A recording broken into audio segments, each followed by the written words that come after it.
네, 2012년 시장 정리하고 2013년 새로운 전략 마련해보는 시간으로 꾸며가고 있는 생방송 대받고 싶은 오늘 이 두 분의 든든한 전문가 모시고 함께하도록 할게요. 리츠인베스트먼트 신경 대표 그리고 트러스트투자증권 영업부의 박준현 차장 두 분 함께하십니다. 안녕하세요. 네, 안녕하십니까? 네. 자, 일단은 오늘 저희 여러 가지 주제 가지고 얘기 함께 나눠보도록 할 텐데요. 어떤 내용들이 준비되어 있는지 간단하게 화면으로 먼저 확인해 보겠습니다.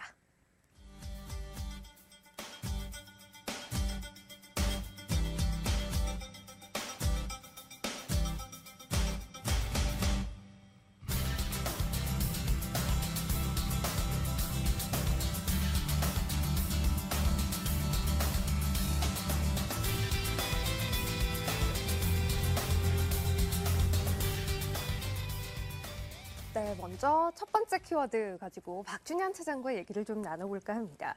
올해 시장에서도 저희 빼놓을 수 없는 키워드 가운데 하나는 중국 관련주였습니다. 물론 중국 관련주라는 것이 내수주 쪽에 좀 더 가까운 것이냐, 개발 투자 쪽에 좀 더 가까운 것이냐 하는 것들에 따라서 흐름이 좀 갈리기는 했습니다만 어쨌든 빼놓을 수 없는 키워드였고요. 내년 역시 마찬가지일 것 같은데 관련해서 전략 세우려면 어떤 부분에 포인트 맞춰야 하는 겁니까?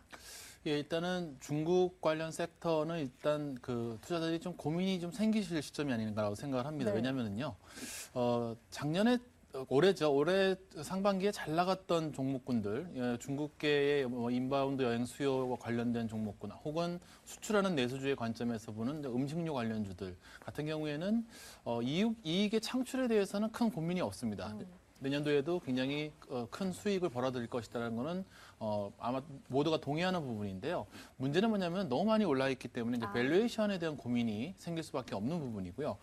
그 산업재 소재로 대표가 되는 철강이라든지 화학이라든지 조선과 같은 섹터 같은 경우에는 일단 이익 창출에 대한 의구심이 아직도 남아 있습니다. 아무래도 4분기도 별로일 것이다. 내년 1분기도 그렇게까지 좋지 않다. 이런 이야기들이 애널리스트 전망에서 계속 나오고 있는 부분이고요. 그렇기 때문에 이걸 사도 되는 건가 하는 생각. 물론 지금 또 바닥 대비해서 또 15%에서 20% 정도 올라와 있기 때문에 너무 또 고점에서 잡은 게 아닌가 이런 고민들이 지금 생기게 되는 것이 중국 관련 섹터의 이제 고민이라고 할 수 있겠는데요. 제가 일단 그림을 하나 준비를 해봤습니다. 결국은 중국발 모멘텀을 저희가 기대하는 이유 중에 하나는 중국의 경기 선행 지수가 지금 상승 반전을 시도한다는 부분이죠. 보시면은 계속 그 중국의 경기 선행 지수가 이제 떨어지다가요. 최근에 이제 반등을 시도하고 있습니다. 네. 2008년하고는 지금 좀 다른 시점이죠. 왜냐면은 2008년도에는 기저효과가 있었기 때문에 그리고 또 중국이 경기 성장률이 9% 이상 나왔던 시점이기 때문에 선행 지수가 이렇게 급반등을 할 수 있었겠지만은 최근에 중국 같은 경우에는 7%대를 지금 성장률로 지금 GDP 성장률로 잡고 있습니다. 더욱이 또 우려가 되는 부분은 그 물가 상승률을 4%가 아닌 0.5% 내린 3.5%를 2013년에 상한 바인드로 좀 잡고 있습니다. 그 얘기는 뭐냐면은 중국 관련된 어떤 섹터들이 강하게 반등하기가 좀 쉽지는 않은, 녹록치 않은 상황이라는 얘기가 되는 것이고요. 그렇다면 이것이 V자로 가기보다는 이렇게 U자형으로 상승할 가능성이 상당히 높아졌다라는 이야기가 되는 것이고요. 산업재 소재 업종 같은 경우에는 일단 방향성 자체는 위이겠습니다만은 상승의 어떤 그 상단 밴드는 어느 정도 제한적이라고 생각을 하셔야 될 것으로 보이고요. 종목군을 제가 좀 선정을 해봤습니다. 네. 일단 금호석유가 눈에 띕니다. 중국산 그 타이어에 대한 어떤 반덤핑 규제가 지금 최근에 사라지려는 분위기이기 때문에 세계 2위 천연고무 업체인 금호석유가 일단 눈에 띄고요. LG화학 그리고 SKC, 특히 SKC를 좀 눈여겨보셨으면 좋겠는데요. SK 하이닉스 향으로 자회사들의 매출이 내년도에 굉장히 늘어날 것으로 예상이 되기 때문에 관심을 좀 가져보시고요. 현대제철, 삼성중공업, 풍산을 선정을 해봤고요. 중국 내수 소비가 지금 현재 중국의 그 신정부가 맞추고 있는 그 핵심적인 정책의 방향이기도 합니다. 그렇기 때문에 비록 많이 올랐다 하더라도 조정 시에는 매수 관점으로 잡고 가는 것이 맞겠다라고 생각이 들고요. SK 하이닉스를 일단 눈여겨보셨으면 좋겠는데요.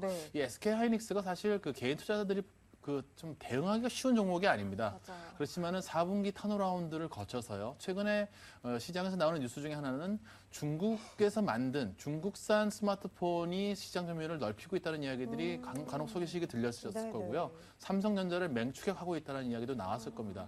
중국산 스마트폰의 대부분의 그 D램은 SK 하이닉스가 공급한다는 것을 네, 저희가 조금 네. 염두에 두어야 될 것으로 보이고요. CJ, CGV, 호텔신라, GKL 이런 종목군들은 역시 중국의 내수 소비와 관련된 종목군이고요. SK 네트워크스를 선정을 했는데요. 네. 중국의 의류 중국 쪽으로 수출하는 의류 가운데 가장 중국 사람들이 선호하는 브랜드가 오드세컨이라는 브랜드인데요. 그래요? SK 네트워크스가 보유하고 있는 브랜드죠. SK 네트워크스는 지금 자원 개발 쪽으로도 좀 굉장히 좀 저희가 기대를 할 만하고요. 4분기에 실적 턴어라운드도 기대가 되고 있기 때문에 선정을 해봤고요. 네. 북경 한미의 성장을 봤을 때는 한미 약품이 조정을 보인다면은 다시 한번 조정식 매수 관점으로 접근하셔도 될 것으로 보입니다.